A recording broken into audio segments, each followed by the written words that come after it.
بسم اللہ الرحمن الرحیم۔ اجوا کھجور کھجوروں کی سردار کیسے بنی؟ ایک حبشی جس کی ناک موٹی، آنکھیں چھوٹی، رنگت سیاہ، چلتا تو لنگڑاہٹ نمایاں نظر آتی تھی، بولتا تو زبان میں لکنت، غلام ابن غلام، ایک باغ کے جھاڑ جھنکار سے کھجوریں چننے میں مصروف تھا۔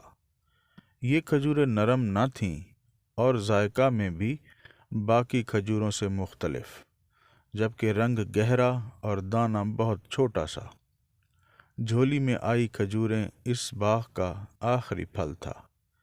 وہ شہر میں انہیں فروخت کرنے کا ارادہ رکھتا تھا تاکہ کچھ پیسے جمع ہو سکیں، مگر کوئی ان کھجوروں کا طلبگار نہ تھا۔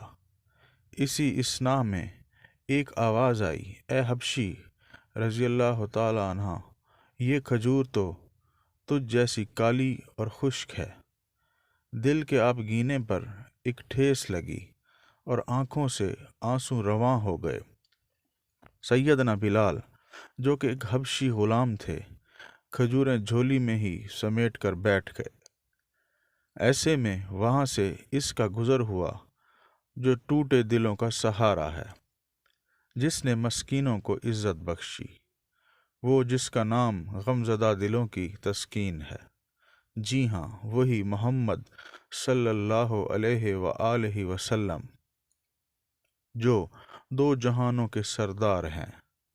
آپ نے بلال رضی اللہ تعالیٰ عنہ سے رونے کا سبب پوچھا تو سیدنا بلال رضی اللہ تعالیٰ عنہ نے جھولی کھول کر سب ماجرا کہہ سنایا۔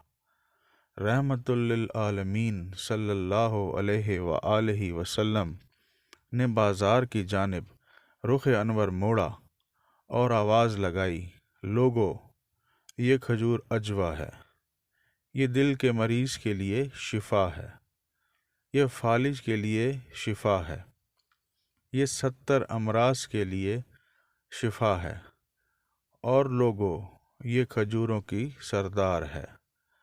پھر یہ کہہ کر بس نہیں کیا، بلکہ فرمایا، جو اسے کھا لے اسے جادو سے امان ہے۔ منظر بدل گیا۔ وہ بلال رضی اللہ تعالیٰ عنہ، جس کے پاس چند لمحے پہلے تک جھاڑ جھنکار تھا اور پریشان بیٹھا تھا، اب رحمت للعالمین نبی آخر الزماں رسول خدا صلی اللہ علیہ وآلہ وسلم نے اسے غنی کر دیا۔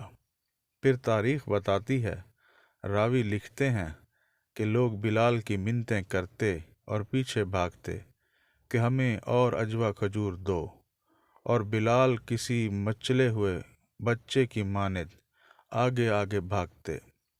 تاریخ گواہ ہے کہ وہ جسے کبھی دنیا جھاڑ جھنکار سمجھ رہی تھی، بلال رضی اللہ تعالیٰ عنہ کی جھولی میں آ کر اور مصطفیٰ کریم صلی اللہ علیہ وآلہ وسلم کی زبان مبارکہ کا صدقہ آج بھی کھجوروں کی سردار ہے۔ سبحان اللہ، جزاک اللہ۔